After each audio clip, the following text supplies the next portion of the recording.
Hi, welcome all to hrtech.sg's June edition of the Demo Hour, which is organized by hrtech.sg and hrtech.in and powered by Archely. Archely is the trusted partner for parsing, matching, and data enrichment for many corporations globally. In today's session, we will be showcasing how we can leverage conversational AI in HR. Just a background on who we are. hrtech.sg, we are a consulting, advisory, and marketplace for hrtech solutions. We host Singapore's largest and curated marketplace for hrtech solution providers across 8 categories. We also have replicated that to India now, and we have about 60 hrtech providers across the 8 categories in India as well. We're also the creators of the Singapore hrtech market map, which is supported by SHRM, IHRP, Singapore Poly, and SHRI. And in India, the same is supported by SHRM. So we've come a long way actually from when we first started the in-person demo hour, which was held in 2019. We kicked off the series to evangelize and promote the use of HR technologies and provide a platform for HR technology providers to showcase their high-tech solutions, thereby aiding the acceleration of adoption of HR tech. The event motto has been to showcase demo and not presentations.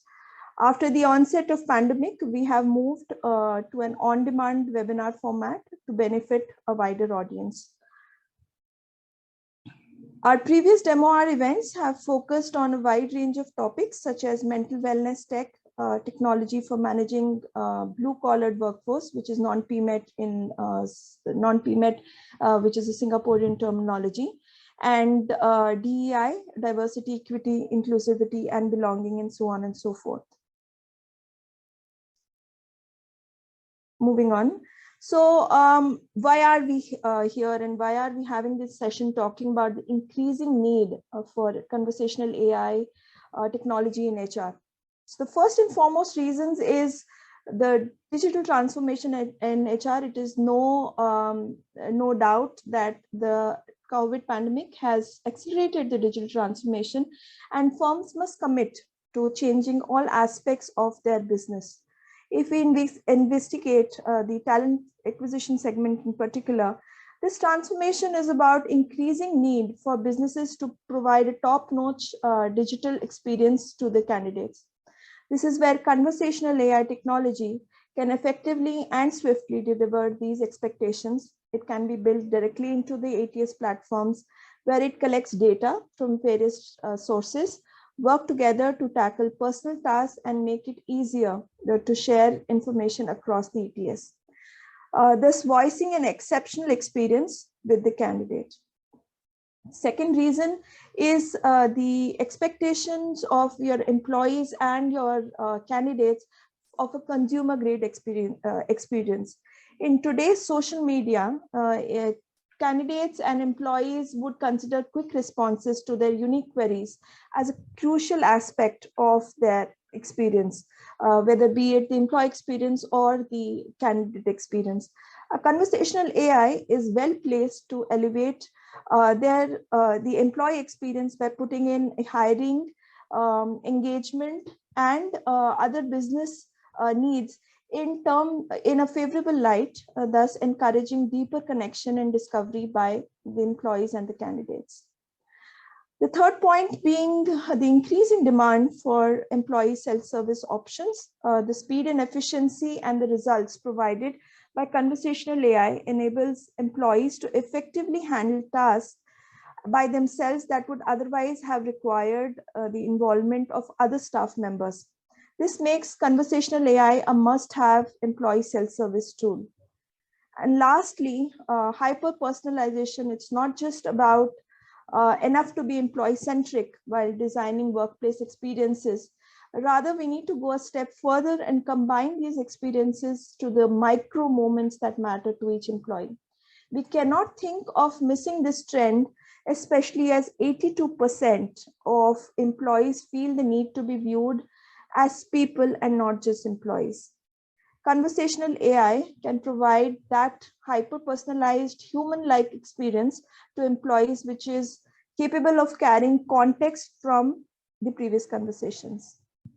We've also seen that over 9 billion investment has already been pumped into hrtech startups by the year. We'll soon be releasing our 2022 H1 market report, in fact, and into different startups like talent acquisition, engagement, etc. Out of this, over 400 million was owed to conversational AI subcategory. In fact, further, the power and potential of this space can be estimated from the fact that we've been seeing a lot of investments and acquisitions in this category by several conversational AI providers. In fact, Paradox and inFeedo both, which are there with us today. Paradox raised about 200 million last year, elevated to unicorn status, followed by inFeedo, which has raised about 12 million in March this year. With so many trends happening in the conversational AI space, we felt that there is a need for having a focused MOR on how to leverage this new age technology to solve HR problems and achieve strong business outcomes. As a part of our expert HR panel and to witness the demos and clarify questions on behalf of the many HR professionals who will be watching this on demand, we are extremely delighted to host Gucheng Lu of ByteDance. He is an HR business partner there, and Ruchi Vyas, who is a senior HR leader and very illustrated career, both of them. So thank you all. Thank you for the teams in Paradox and inFeedo, as well as Gucheng and Luchi, to join us here, apart from so many of the audience that has joined us. So I'll open the floor now to inFeedo, Angraaj, who will be sharing the demo and presenting inFeedo as a solution and what it does. All right, everyone. Thank you so much for joining us today. My name is Angraaj. I represent inFeedo. Let me quickly start by introducing who we are. So inFeedo is a SaaS-based people analytics company with a core focus on employee experience and employee engagement. We work with organizations across industries, across 60 plus countries all over the world. And we do also specialize with organizations that are scaling, and of course the BFSI sector as well. Now, how did we really arrive at this journey in the first place? Early on, we realized through a lot of leaders, HR leaders and business leaders, that there was a huge gap between how they perceived engagement and what was actually the perception of employees who were giving feedback. What we saw was that organizations mostly relied on doing a survey, an annual engagement survey, maybe once a year, maybe once in 2 years. And soon organizations figured out that, hey, we need to move into something a little more frequent. And that's where we saw organizations moving into pulse surveys, where they would do surveys every quarter or every month even. However, what we still saw as a gap was that these were still surveys. So employees themselves did not see the value in filling out a survey, right? They don't know what's happening with that data. They don't know what happens with that feedback once they fill it out. And eventually there's this perception that it doesn't really matter what an employee fills in that survey. As an employee, I start thinking it doesn't really matter what feedback I give. From the organization's perspective, it takes anywhere between a month to 6 months to actually, from the point of rolling out the survey to collecting that data, to analyzing that data, to create action plans. And by the time you actually get to the actioning bit, it's already too late. So the idea was to move into a format of continuous listening, continuous engagement. And that is where we see engagement has evolved in the last few decades. Now, how did inFeedo solve for this? How did we arrive at building a solution that we can bridge that gap and enable leaders to actually take proactive action rather than reactive action? And that is where we built our AI bot called Amber. Amber is designed to interact with your employees at important milestones throughout their journey from onboarding to exit. And through those continuous and real-time conversations, Amber can help the leaders proactively identify which employees are likely to leave your organization, which employees are highly disengaged. How does she do that? 3 simple steps.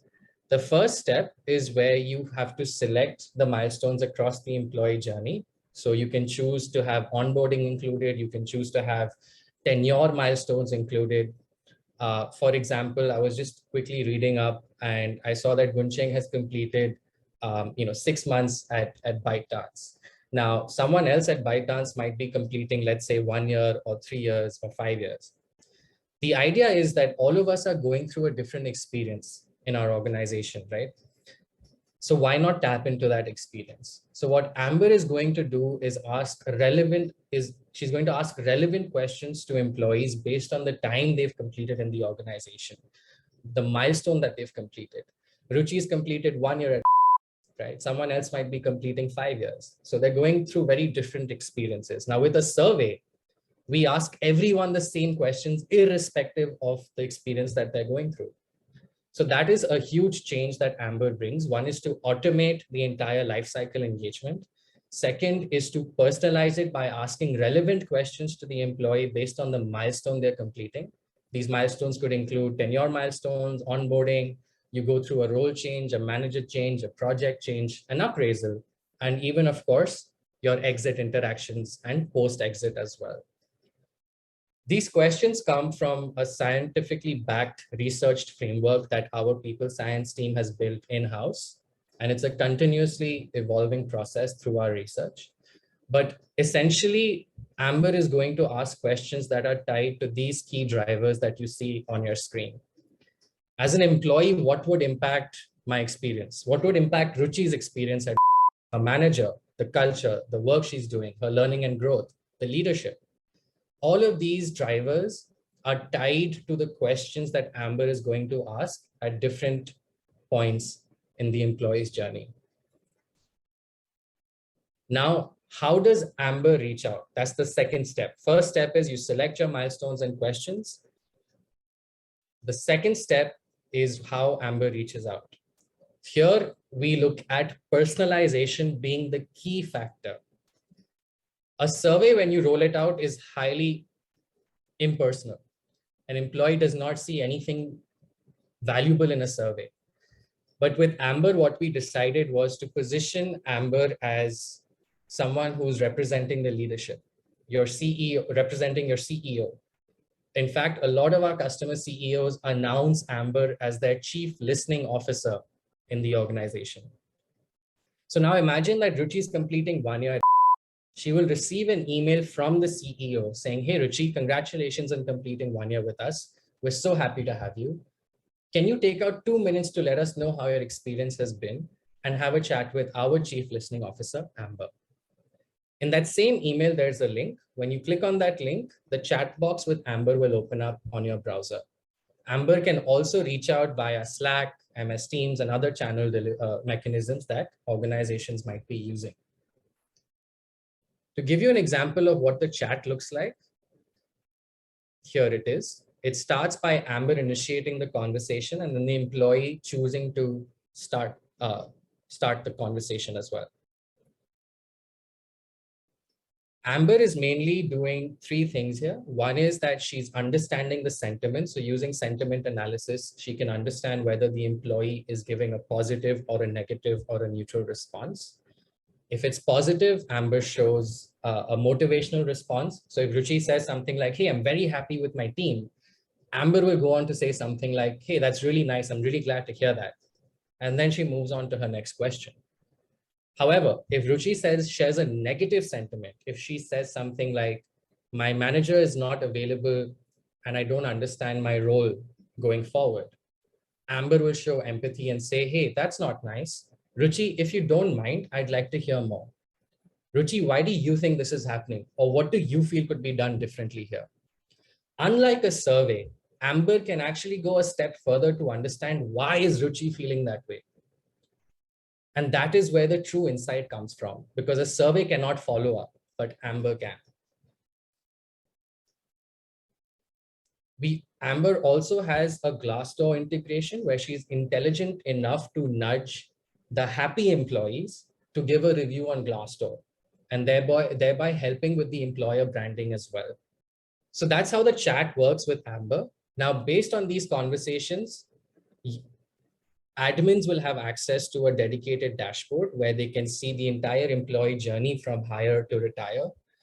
You can understand where your employees felt that they were disengaged and why, and how you can help them with a data-driven interaction rather than looking at it as an open book. You will have access to daily reports. So Amber will send a daily update right in your inbox. You don't have to go anywhere, where she'll quickly summarize who she spoke to the previous day, which employees are at risk of leaving or need your attention. And of course, you will have access to a dashboard that covers all kinds of insights across the organization from a macro to a micro level as well. Interestingly as well, you will have a dedicated section on your at-risk employees. The idea is to help you retain your key talents, your top talents, with the correct and accurate insights and in real time. And that is what we call the people to meet section.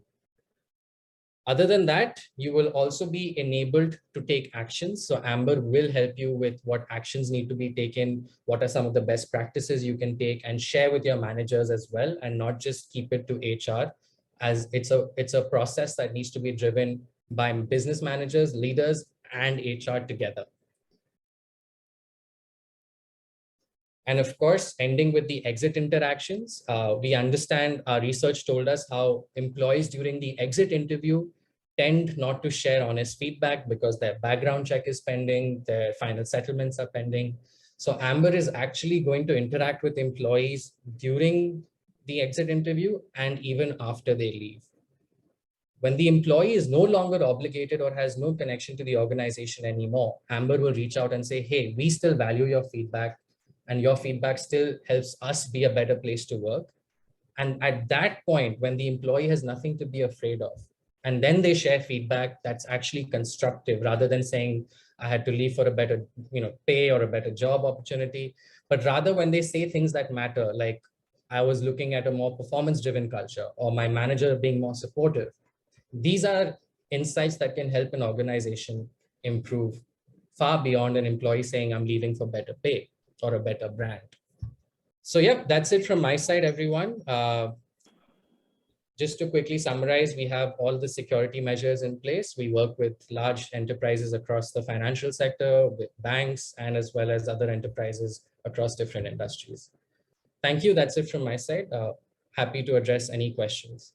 Thanks, Angraaj. Opening the floor to Ruchi. Any questions? Sure. Thank you. Thanks, Hryech and Angraaj. Thank you. Very interesting, thing to look at. A question that comes to my mind is, certainly with pandemic, where most of us are now working in hybrid model, and organizations are now really struggling to retain that culture of the organization. So one, of course, the whole assimilation piece, continue the engagement, between the employee, the organization, the manager, and the employee, and also ensure that the culture is retained. There are those constant touch points. So in terms of inFeedo, other than being a self-serve, other than being a good voice out platform for employee, do you have any use cases where you've seen, there has been a transformation into, all these pulses that you gather, how have they really fed into the top 2 or top 3 KPIs, people KPIs of organizations? So you talked about the NPS, what difference has it really made, and if you could probably elaborate on that. Got it. So we have addressed multiple use cases. Largely, of course, it's been the number one focus has always been retention. Organizations that want to keep their key talent. In the pandemic, of course, I think everyone's heard about the great resignation of employees resigning all over the world and moving to different jobs, learning different ways of working, and the pandemic has brought into the picture. And thereby retaining the key talents was always a major use case. For organizations that go through a digital transformation, for them to be able to automate and digitize processes, including engagement, is another use case as well. However, I think the biggest impact that Amber has had is to be able to be that friend at work for employees, where they're able to actually open up in a very safe space, as opposed to anonymous surveys where they don't see what happens with their feedback and they don't take it seriously. But here now, for a change, they can see accountability, they can see who's taking ownership, and that creates a culture of trust and transparency. And Amber is actually now helping you take actions rather than giving you a survey report and saying, okay, here are areas you need to look at. Rather, here Amber will point out and say, Ruchi, don't worry about 10,000 employees or 5,000 employees. I'll talk to them. Out of 5,000 employees, here are 50 employees you need to focus on right now, and here are the reasons why.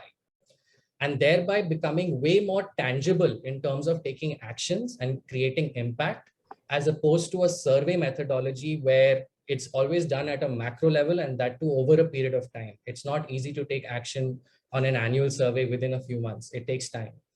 So I think that has been the biggest change that we've brought to place. But more interestingly, I liked your point about how it attaches into KPIs. And I think that's something we learn from our customers. A recent example, there's an article in the Economic Times in India where the interview was with Genpact's CHRO.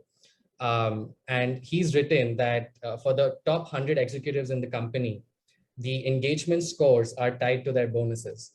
And we've seen a multiple set of customers actually tie the engagement score to the manager's KPI as well, maybe 20% of their KPI or 10% of their KPI. And that actually creates a more larger culture of accountability as well. And that thereby enabling business leaders to lead from the front and not make engagement something that's only HR driven or HR centric. So I hope that answers your question. Sure. Thank you. Thanks, Angraaj.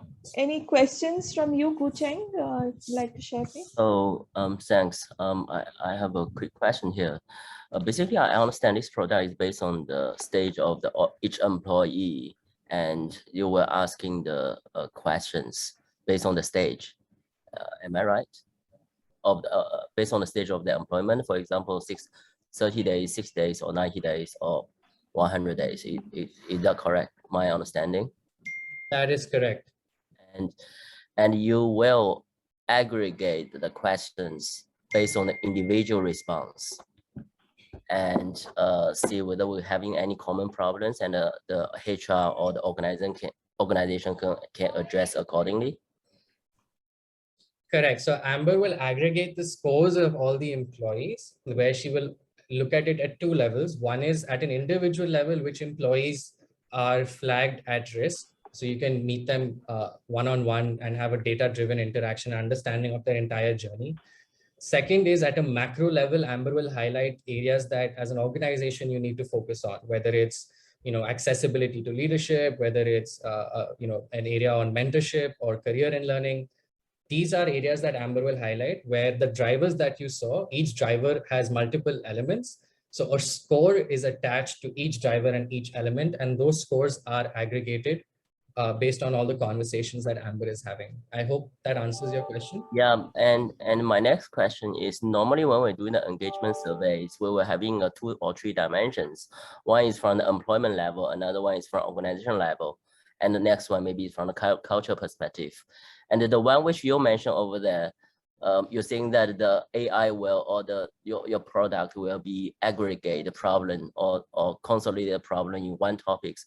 How the algorithm works over here, and whether this will be misleading or misleading information, because from the survey we have a direct answer over there, but for you, which the product is doing, you were having a certain model or certain logic behind to aggregate them, and how you can ensure this is not biased. Could you give me an example of what you mean by bias? How is this not biased? Could you give me an example of what you mean? I cannot think about any specific. For example, the people, if they think I'm not happy and I want to leave the company, and your next question from the AI is saying that why you want to leave the company, and then what I'm saying that I realized that I have been up for a year or 2 years, and I just realized my new joiners, the salary is higher than what I get, and we're doing the same job. And how you are going to categorize this? You are going to address this as an individual problem, or you're going to address this as an organization problem? Both, right? So if a single employee is mentioning it, you'll be able to see it at an individual level.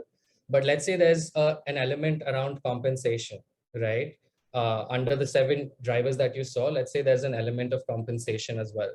And if multiple employees are responding to that question regarding the element compensation, if multiple employees are responding negatively, so Amber will then highlight that particular element as an area of focus for the organization. Amber will also be able to slice and dice it across which milestones are employees talking about it. Are employees at the 2-year mark mostly talking about it, as opposed to employees at a 5-year mark or a 1-year mark as well? And which functions are they from? Which demographics are they from? All of that will be visible. But what I realized that the approach which you're having here is like you are asking the open question to ask the people to answer, and most of the time is only the individuals or the minority of the people having the problem will shout that out, and the majority will say okay. So you just within this product will enlarge the problem, which is not, it shouldn't be significant the problem to the organization level. Again, the whole purpose is that at a macro level, you focus on what majority people are saying. So if majority of your population is talking about, let's say, accessibility to their managers or their leaders is not there, there's no development, let's say programs in place, those are going to be highlighted, right?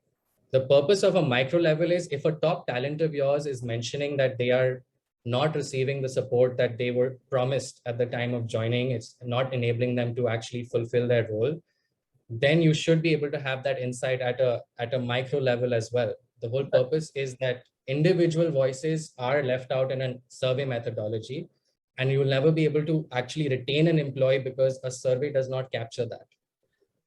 From survey perspective, which I believe most of the time when we're organization having the engagement surveys, we will generally pick up certain topics which we're interested in, and the company will address accordingly.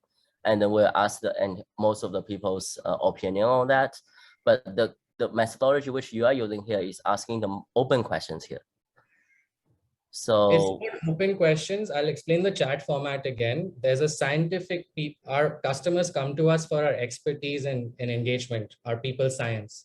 So we have a robust framework and question bank that we'll share with you. You get to decide which questions you want to ask at which milestones, right? It's based off a scientific framework and methodology. And then Amber will ask those questions in the chat. However, Amber goes a step further because a survey will also ask questions that you want to ask, right? But when you ask a question in your survey around, let's say, leadership or manager, and the employee responds, you can't follow up on that. You can't deep dive or understand further, like, why is the employee feeling that way? And that's where Amber comes into place. Surveys, organizations have always looked at engagement from their perspective, tracking the engagement index or the attrition rate. It's never been employee centric. It's never been what is the employee feeling or what are they thinking. And this changes that. This makes it more engaging for the employee. It enables them to share more insight as to why I feel I have a challenge here. And that becomes actionable for the admins or the managers or the HR. Does that answer your question? The chat format is only open-ended when Amber follows up on a negative sentiment. The questions are predefined based on scientific frameworks, just like any survey where you have a framework behind putting the questions ahead. Sure, thanks. Maybe I never use this, so I have some doubts about it. And who is the competitor you guys have in the market? I think our biggest competitor, we look at CultureAmp, Qualtrics, Peakon. They don't have conversational AI, but their engagement practices, their engagement surveys and are very popularly known in the market. What we have seen is a shift from the first evolution of engagement surveys, which was your Gallup Q12, your Aon Hewitt, your Willis Towers Watson. Organizations have moved away from those. The second evolution was, of course, the Qualtrics, the CultureAmps, the Peakons of the world, the Glints of the world. I think the third evolution is conversational AI and engagement, where you move beyond just doing a flexible survey or an agile survey. Sure, thanks for your time. Thank you. Thanks, Ruchi, and thanks, Kucheng, for the questions, and thanks, Angraaj, for taking them so brilliantly, and your presentation on inFeedo. I'll now open the floor to Zhenlin from Paradox, who would be taking us to the demo. Hi, everyone. I hope you can hear me, and I'll be sharing my screen in just a second.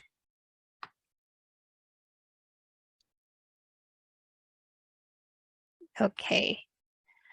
So once again, I'm Zhenlin from Paradox, and I'm here to share with you a little bit more about conversational AI in recruitment.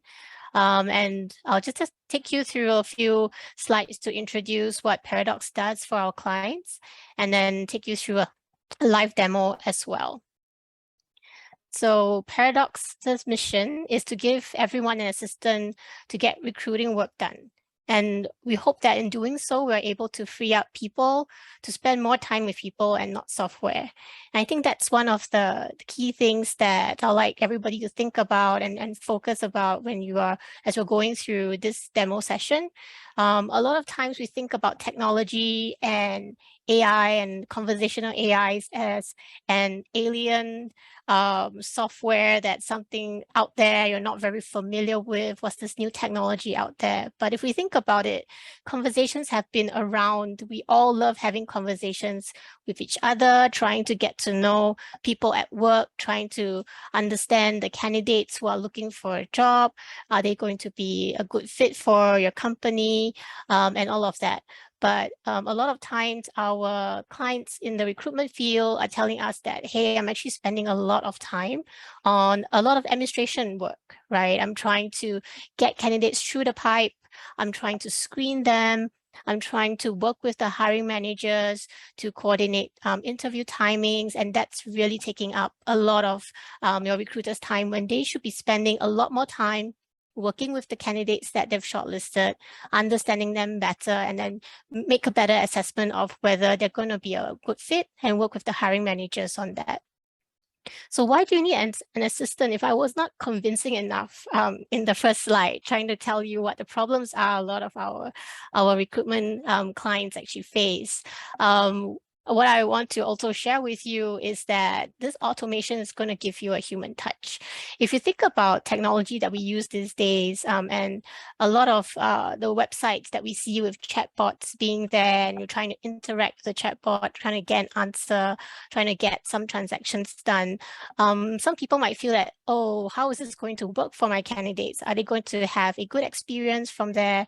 And that's really our focus at Paradox, is really to make the entire experience automated, but with a human touch, not just from the candidate-facing point of view, but also from the recruiter's point of view. There's a lot more that Olivia, the name of our assistant, will be able to do. And when we say AI, we don't mean artificial intelligence. We mean assistive intelligence. And that's the intelligence behind Olivia, who's the assistant for our recruiters, for our clients who are doing hiring, for our hiring managers who are doing interviews and working with candidates, to be able to have that conversation while at the same time be able to bring in a lot of automation in the back end that will help make the process efficient and a lot more quicker for the candidates. So we already know that we as people love conversations, right? I'm talking to you today because we all love to hear from each other, learn from each other through the demo hour, learn about what's new and the latest in technology. And this is no different from our candidates. they want to learn more about the company that they're potentially applying to. And the same thing for your hiring managers. They want to learn more about the candidates and what drives them, what their interests are, and if their experiences or their past experience is going to be a good fit. So we're finding that while we as people, as humans, have been loving having conversations with each other for a long time, we haven't been very efficient in translating how we're going to use the time that we have, the limited time we have in the workplace every single day, to have more conversations and less administrative work behind the desk. So a lot of employers are now following this trend on trying to focus on conversational AI, right? We've heard from Angraaj earlier about how that conversational AI is going to help with understanding existing employees, but how about understanding and helping to make your recruitment processes a lot more efficient? Based on an aptitude research report, and I know this is a report that's in 2019, but we found that for companies, in a comparison to 2019, companies have projected that they will be using more conversational AI in 2021 and beyond. So it's a huge jump from 7% in 2019 to what they're looking at in the projection, 47%. Right now, I believe it's going to be way more than that. And also 80% of companies say that they see value in having a conversational AI investment. They want to have that interaction with the candidates. They want to be able to interact more frequently with candidates without having to put in huge number of headcount into supporting the recruitment process and make the recruitment process more efficient, but not lose that personal touch through having the conversation. So I mentioned Olivia earlier, and she's the persona that we've given our AI assistant, who's helping right now a lot of our global clients transform their hiring. 82% of our clients today see a decrease in their time to hire from the time they've actually put out a job rec, advertised for a job rec, to the point they actually close that rec.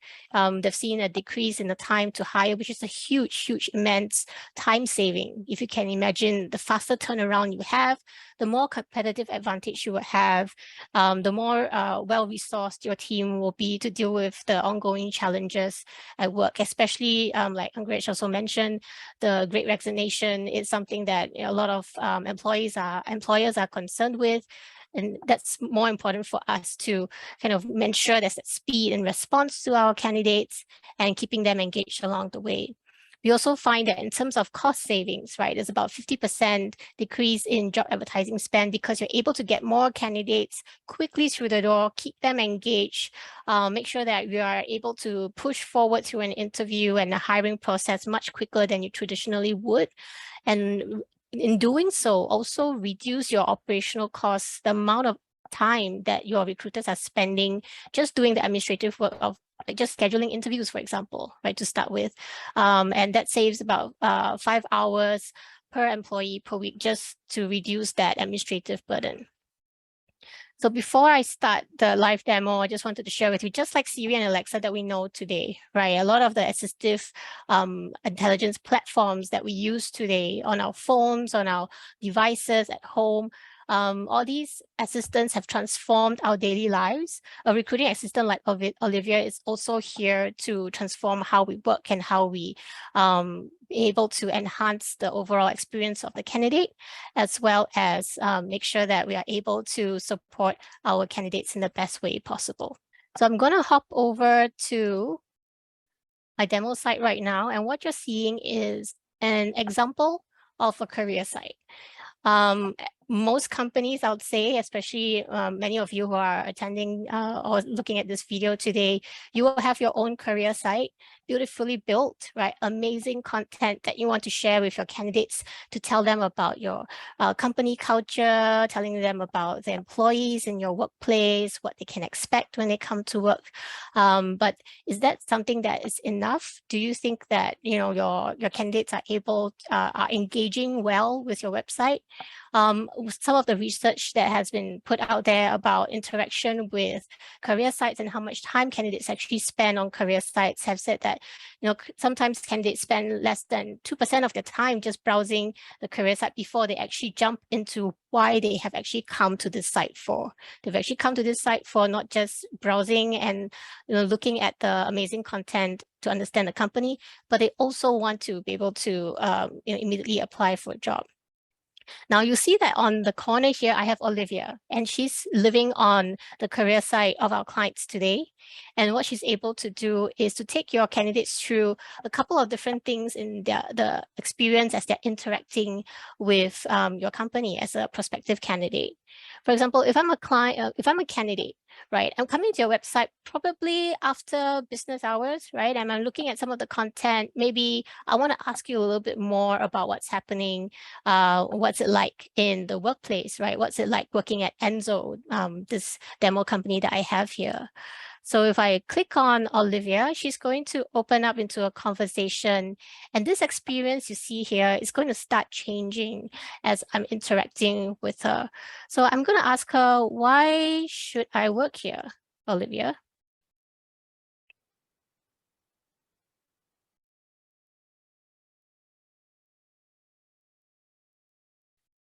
And she's immediately responding in the chat, telling me why I should work here, because the culture is amazing and they're looking for superstars who want to work and build a company together. And at the same time, she's also showing me a video, some media content that's relevant to the question that I've asked. So I can basically come here and browse that. It keeps the candidates engaged. And she does this by also allowing the candidate to favorite the video that they've seen earlier. I can ask her other questions about what is the culture like. And you'll notice that Olivia says that she can actually speak hundreds of languages because she has the ability to understand the language that we use through natural language processing. She's able to detect the intent of our questions, even if I have a misspelling or I'm not necessarily using the right punctuation or the right grammar in my sentence. She's able to detect what I'm trying to find out from her, and then she's able to answer the question accordingly. So you'll see that as I'm asking more questions to Olivia, she's giving me different types of media content that I can interact with. She's giving me a video about women in engineering, especially something that might be of interest to some of your candidates, your female candidates who are coming in to have a look at your website. And then we're able to come back to the favorites and then come and see some of the favorited content that has been pushed out by Olivia. So it's not just a dry conversation in the chat panel. There's a lot of dynamic content that we push out and interact that allows your candidate to interact with throughout the conversation. Now, let's say I'm very happy with what I'm seeing today, right? And I really want to apply to Enzo. So I'm going to ask Olivia, do you have any jobs in Singapore?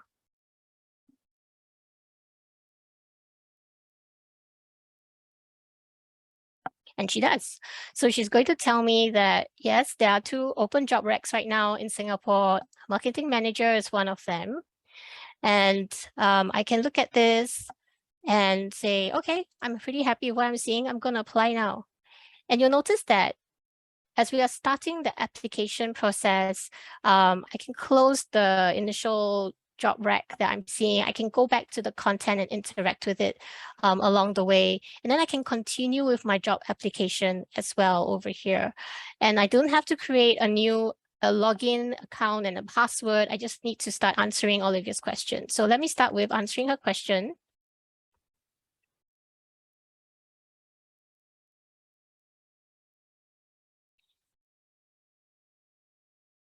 And she's just going to try and contact me. She's going to ask me a couple of screening questions because this is a tech company. They've asked if I'm familiar with any coding languages, and she's asking me why I'll be a great addition to the team. I'm going to tell her I'm very self-motivated.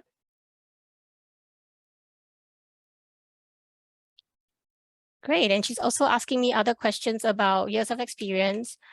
I'm going to tell her I have 5 years of experience, and all the different kinds of questions that we need to screen a candidate for is really based on the job requisition, the type of role that you need those questions asked. And we have very different types of questions that can be catered depending on how you like to design the conversation. Now, what Olivia is doing is that she's screened me. She's got all my information now, and she's going to push straight away a 90-second assessment. She gives me a little bit of instruction before I get started on this assessment. This is a paradox assessment, and I can just kick it off right here from the chat without navigating anywhere else. And as it's loading, you'll see that this assessment is based on a phrase that we push out, as well as an image. And the assessment is built on the big 5 basically terminologies, the big 5 research, and how we've been able to build out this assessment based on the characteristics that we're trying to match against the ideal screening outcomes for a job. So I'm just going to quickly click across. And you'll see that it is very easy for the candidate to complete. I'm clicking very quickly because we have very little time for the demo. But essentially, even if I was to just have a little bit of a think about responding, it will take me about 90 seconds at most to complete. And the reason behind this quick image process and just clicking yes, no, it's me, it's not me, is so that we're able to make sure that the candidate engagement is there. That's one of the key things, right? We want to make sure that speed is always there. We don't want the candidate to drop off in the conversation midway because the process is difficult. We want to make this as easy, as friction-free as possible. And now I'm done. Okay. So I finished the assessment and I'm back here with Olivia. Olivia is doing a little bit of processing in the background. She's telling me that, yes, you have your assessment complete. And in the same conversation itself, she's coming back here and telling me about my results. So she's going to be able to, in a short while, send me a link to my results, and I'll be able to open that and view that. And there we go. The assessment results come up here. And I can see my results right in the single instance of when I'm applying for a job. Can you see how quick that is when we have a conversation AI rather than huge forms that you need to fill out, complex surveys, complex questionnaires to fill out, and it feels like really, really difficult to get through. People give up halfway. But what we're also able to do is give something back to your candidates, right? Not just leave them in the dark about, well, what's the outcome from their assessment. We are able to push that out and show them what's the actual outcome from their assessment. And there again, Olivia's been really quick. She's quicker than I can speak. She's already decided through the screening process, and we've built in some rules around screening from the assessment, screening from some of the data that we collected in the conversation earlier. And Olivia is now telling me that I'm meeting the minimum requirements, and she's pushing me to set up a virtual interview with the company. Then what she's going to do here, what she has actually done here, is to show me the available times of the hiring manager that's on this job rec. The hiring managers that's on this rec happens to be in the US, and that's why you're seeing times that are a little bit outside of our usual Singapore times. I can just pick a time that I feel I'll be able to make it, maybe let's say Friday. And I can just schedule an interview time with her right away. And as an assistant, Olivia's the one who's checking the calendars of your hiring manager. She's right here checking with the candidate, and that takes away that administrative work, that takes away the time that your recruiters are spending every single day just trying to coordinate calendars between different people to find an interview slot for your candidate. She's also able to handle things like rescheduling of interviews, canceling of interviews. If a candidate at the very last minute, like an hour before the interview, tells you that I need to reschedule, Olivia's also going to be the assistant that interacts with the candidate and tells the person that, okay, so these are the new available times with the hiring manager that you can interview with. So yeah, so we've learned a lot from our clients to solve their biggest challenges. And these are some of our biggest clients globally who have worked with us, not just in the US, but also in various parts of the world. And a lot of them has also, a lot of our clients have also given us feedback about how useful Olivia has been in supporting their recruitment efforts. She's been able to help our clients capture more than 14 million candidates just through that conversation that you saw earlier. She's also able to manage all of the interactions that you saw. And like I said, most candidates aren't coming to your site during business hours. They're coming to your site asking questions, wanting to find out more about your company after business hours. And that's when Olivia is going to be available 24/7, either on your website, on WhatsApp, or on SMS to answer those questions for your candidate about, you know, what's going on with the application, a little bit more about the company and things like that. So that takes me to the end of today's demo. I will stop sharing. Thanks, Zhenlin. Thanks for showcasing Olivia to all of us. And I'll open the floor to Ruchi and then Gucheng for their questions, please. Sure, thank you. Thanks, Zhenlin, for that interesting demo.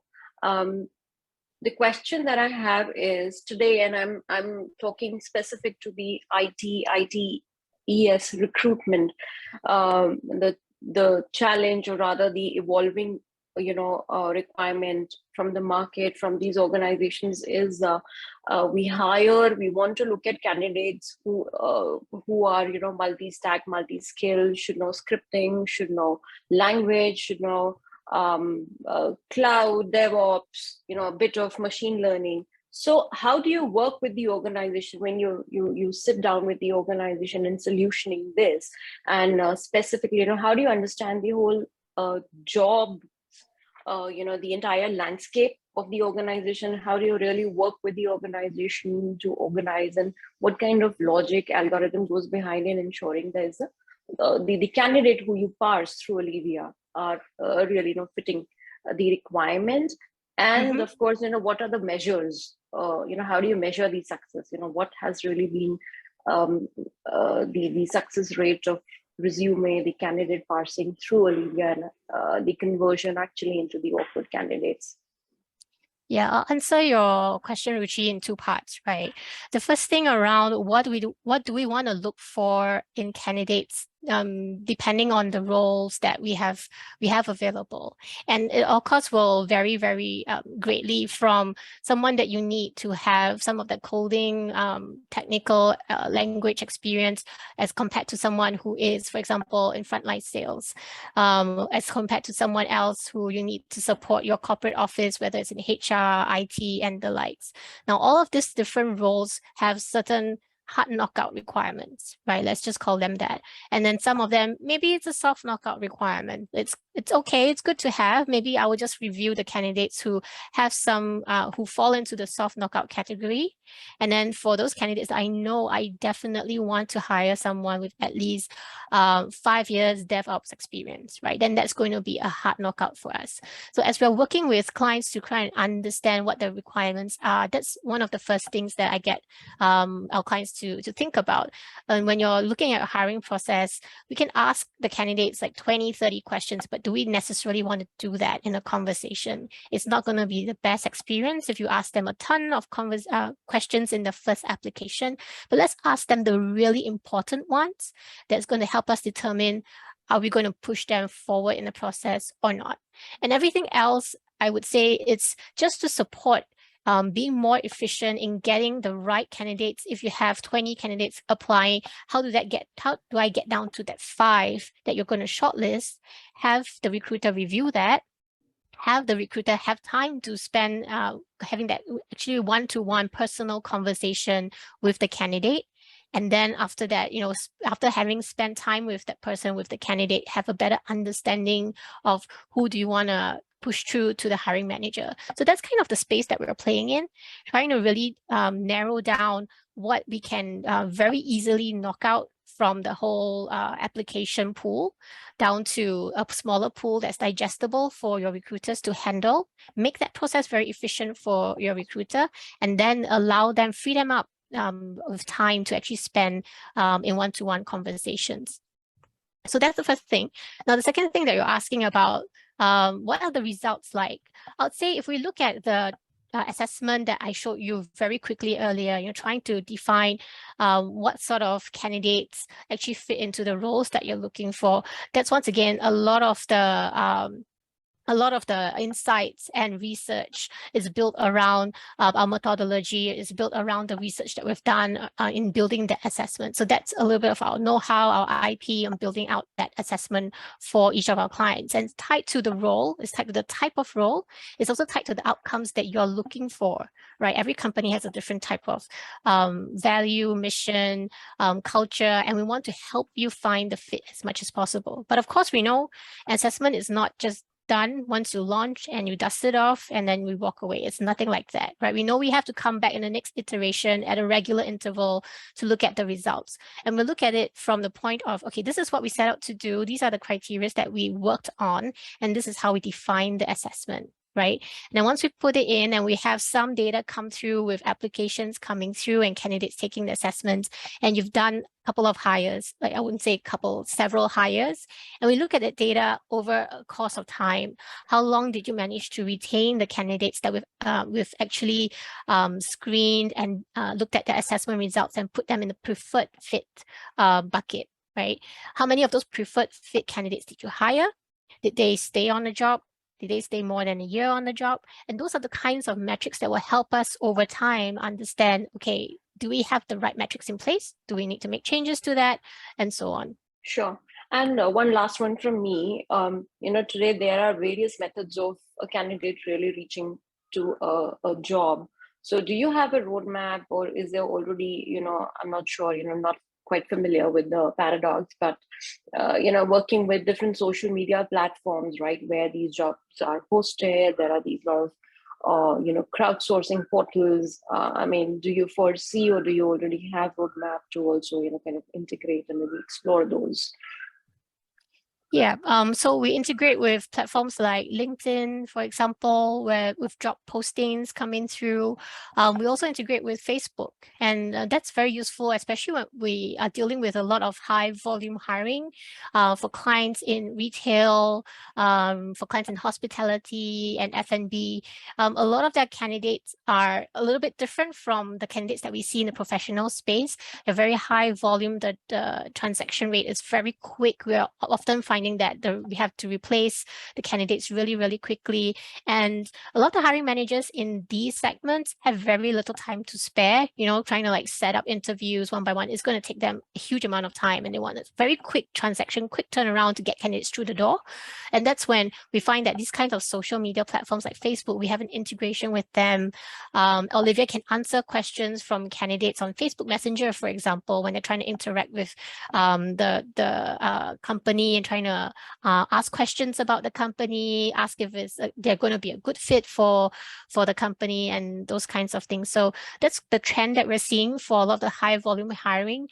Social media is something that not everyone, I would say a lot of candidates are already on, and they're expecting some kind of interaction with the company on those platforms. And that's where we can insert Olivia to something like Facebook and LinkedIn. Sure, thank you. That's it. Hryech, questions from you?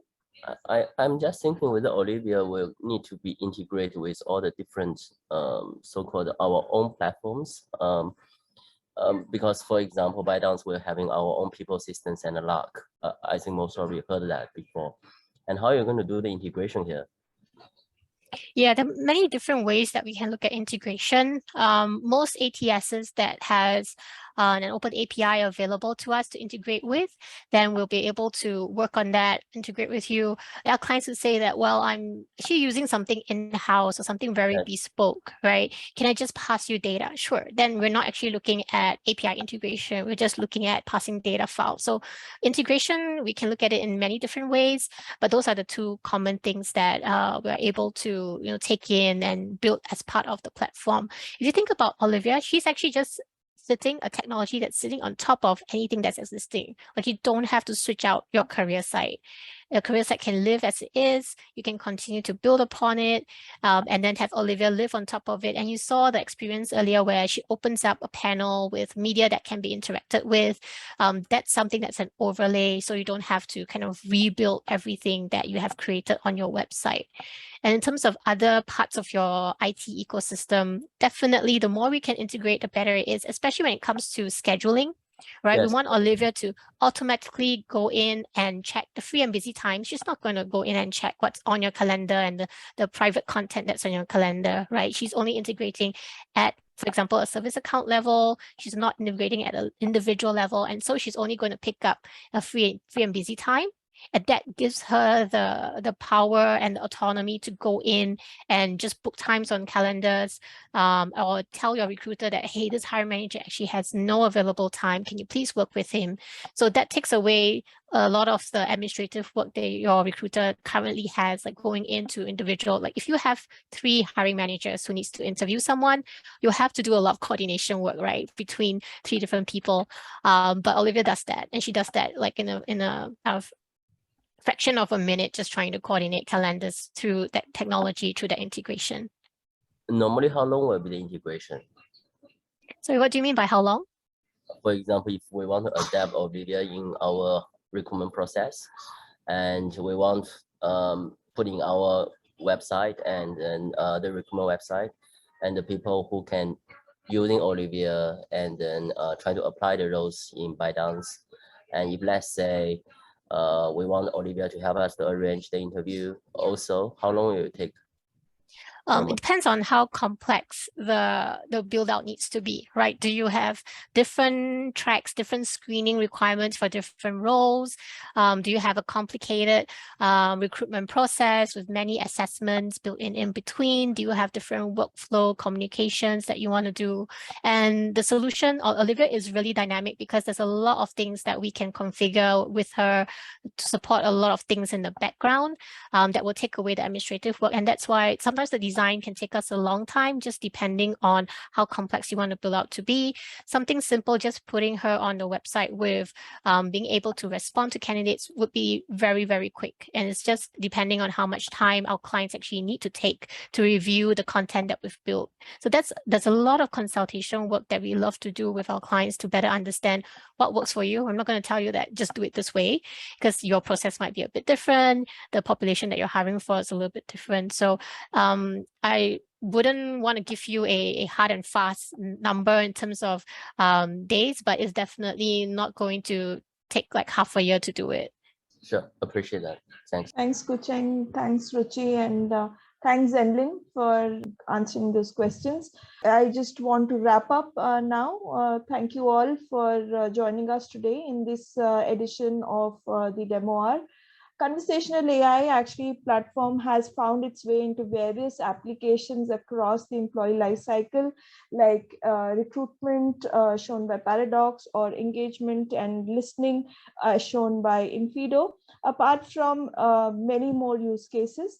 Using tools like conversational AI platforms not only helps organizations and HR teams in higher productivity, they lower their costs, build an employer brand, as well as improve their NPS, thereby providing a seamless employee experience. Thank you all for joining us today. On behalf of the team here at hrtech.sg and hrtech.in, I would like to thank all our partners. Thank Archely for supporting us through these Demo Hour series, And if you would like to see more of these, any particular topic, any particular technology that you would be keen on, please do connect with us on LinkedIn, on via email, and we would be happy to take that up in our next demo hour sessions. Thank you and have a good day.